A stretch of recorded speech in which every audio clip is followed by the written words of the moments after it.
Isn't it time you got the productivity you want from your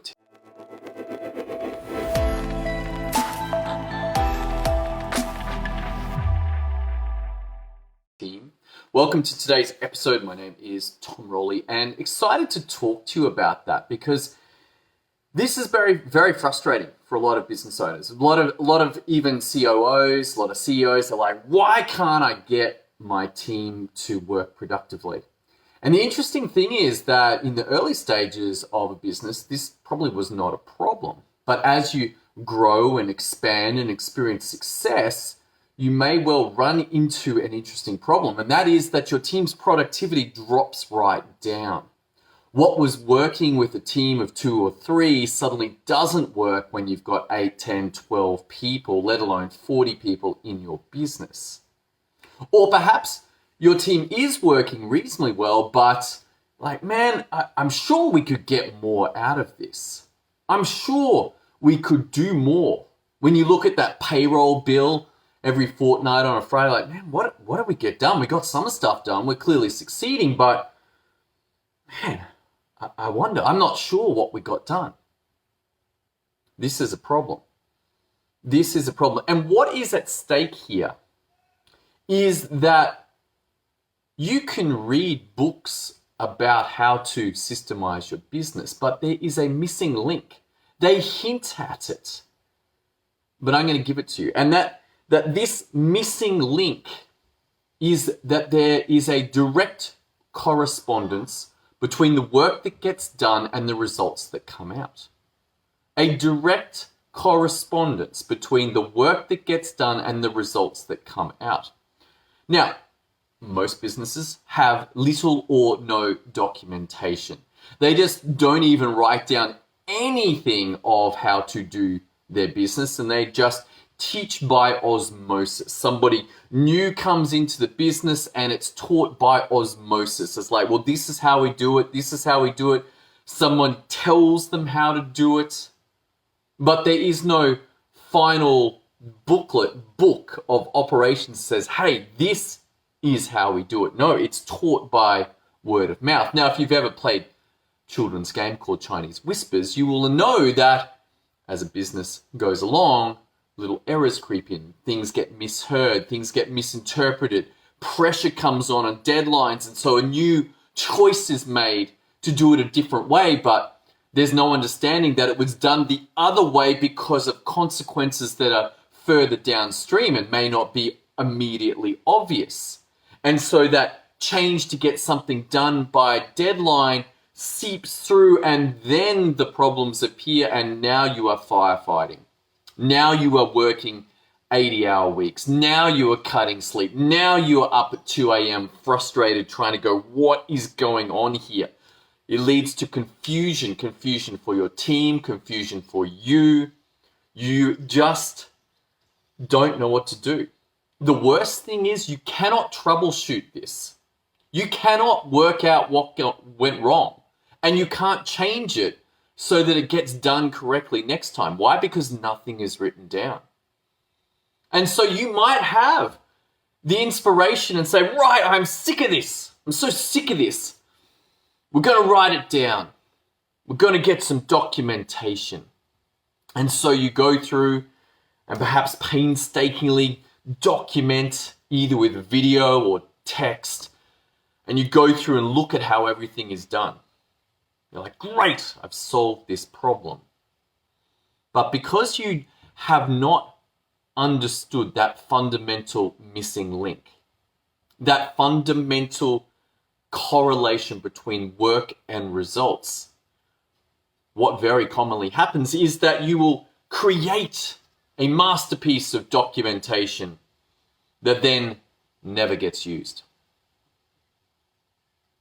And you may have interesting experiences when you have a new training member come on and you're like, great, we're going to use the operations manual. Let's bring it out. And you're like, oh, actually, that's not how we quite do it. Oh, that's changed. That's old. And what you have created is a snapshot of how things were done at that point in time, but the inevitable decay of that operating manual will occur unless you continually update it. And updating requires that you use it. And so your actual problem begins at realizing that you must write down what your business does. But then your next problem that opens up from that is, how do you get your team to use it? How do you get your team to update it? How do you keep these SOPs current so that you do not create a snapshot from 3, 6, 12 months ago that is no longer relevant?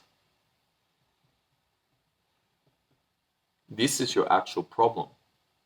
And the solution lies in seeing that correlation between work getting done and results coming out. The work getting done, the results come out. And so if you wanted to have this work, perhaps you would look to your children if you have them. What is very easy with one particular type of toy, I'll tell you what's easy. Building Lego is ridiculously easy if you have the instructions. If you do not, it is very difficult. But what do you notice? When you think of Lego, what do you notice? You see someone opening the instructions, number 1, and they do step 1. They turn and they do step 2. They do step 3. They do step 4. Proceeding logically through step 1, 2, 3, 4, doing the work. The instructions match up to the work. The next instruction matches up to the work. And this is what you must have in your business. Your instructions linked to the work. And when you get this, suddenly you have magic. It is not magic, but it is close to magic compared to what is going on at the moment. What's going on at the moment is mayhem. It's chaos. It's unproductive, it's inefficient, it's firefighting, it's errors, it's sendbacks. And our world is moving to a place where we will begin to experience significant problems because of coronavirus and the workflow stopping. That this opportunity must be seized, where we no longer have so many errors because the world's production is reduced. At this point, we've printed a lot of money. There's less goods for more money. We are faced with a likely increase in inflation. That means stuff's getting more expensive. At least where I live, building has gone through the roof. It's so expensive to build. Why? Because less production. And so if we do not make this link between the work getting done and the results that it produces, then we will continue to suffer the chaos, the disappointment, the wastage, the errors, the fires, the long hours, and the inability for you to ever leave your business, go on holiday, sell it, or just take the profits. All of this is the consequences of you not getting this. But if you can link it up, if you can make this link between the work and the results, then suddenly magic, effectiveness. Your team is freed from asking you, freed from lining up, being paid to do nothing except wait in line to see you when you tell them what to do. I call it the magic board. Why? Because it is ridiculously effective at getting work done. It takes your work as the business owner, as the COO, as the CEO, documents it, and then it makes your team be able to use it. So you solve the first problem, documentation, and you solve that critical second problem, how to get your team to use the damn instructions. If you want some help with that, head over to systemio.dev, go through the training there. Look forward to seeing you on tomorrow's episode as we continue this journey into the power of systems to create results. I'll see you then.